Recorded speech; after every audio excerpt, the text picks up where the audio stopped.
আমরা mobile phone একটি ব্যবহার করলে কিন্তু একাধিক সিম কার্ড ব্যবহার করে থাকি।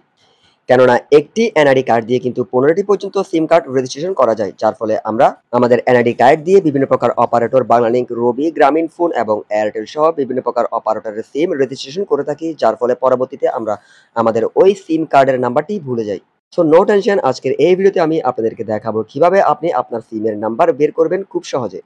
জাস্ট দুটি অপারেটরই দেখাবো, বাংলালিংক এবং রবি। যদি আপনার রবি বা বাংলালিংক সিম থেকে থাকে এবং ওই সিমের নাম্বার যদি আপনি ভুলে যান, তাহলে আজকের এই ভিডিওর মাধ্যমে আপনি বের করতে পারবেন আপনার সিমের নাম্বারগুলো। তো ছোট্ট এই ভিডিওটি সম্পূর্ণ কন্টিনিউ করুন। তার আগে ছোট্ট একটি রিকোয়েস্ট থাকবে, ভিডিওটি যদি আপনার হেল্পফুল হয়, যদি উপকার আসে, তাহলে প্লিজ ভিডিওতে একটি লাইক দিয়ে উৎসাহ দিবেন এবং এই ধরনের নতুন নতুন আপডেট এবং সোশ্যাল মিডিয়ার টিপস অ্যান্ড ট্রিক্স ভিডিও সবার আগে পেতে চ্যানেলটি সাবস্ক্রাইব করে পাশে থাকা বেল আইকন অল করে দিবেন। তো সর্বপ্রথম দেখাচ্ছি আপনি বাংলালিংক সিমের নাম্বার কিভাবে বের করবেন। যদি আপনার বাংলালিংক সিম থাকে, অবশ্যই আপনার ওই সিমটি আপনার ফোনে লাগানো থাকতে হবে।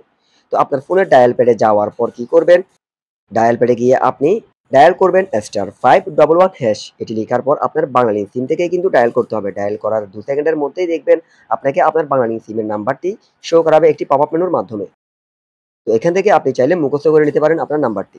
যারা বাংলালিংক সিম ব্যবহার করেন তারা তো ফুর্তি পেয়ে গেলেন কিভাবে নাম্বার বের করতে হয়। হবে কি, একটি লাইক প্লিজ, এখনো যদি লাইক না দিয়ে থাকেন তাহলে একটি লাইক দিবেন।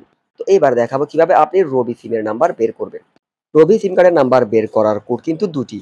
একটি হচ্ছে দেখুন এখানে স্ক্রিনে আছে, তো এটি কিন্তু অনেক লম্বা। এটি আপনারা ডায়াল করবেন না, আপনাদেরকে খুবই ছোট একটি কোড দিচ্ছি। সেটি হচ্ছে আপনার ফোনের ডায়াল প্যাডে গিয়ে ডায়াল করবেন *2#। জাস্ট *2# দিয়ে ডায়াল করলেই কিন্তু আপনার ওই সিম কার্ডের নাম্বারটি আপনাকে শো করানো হবে। তো আশা করছি শিখে গেছেন।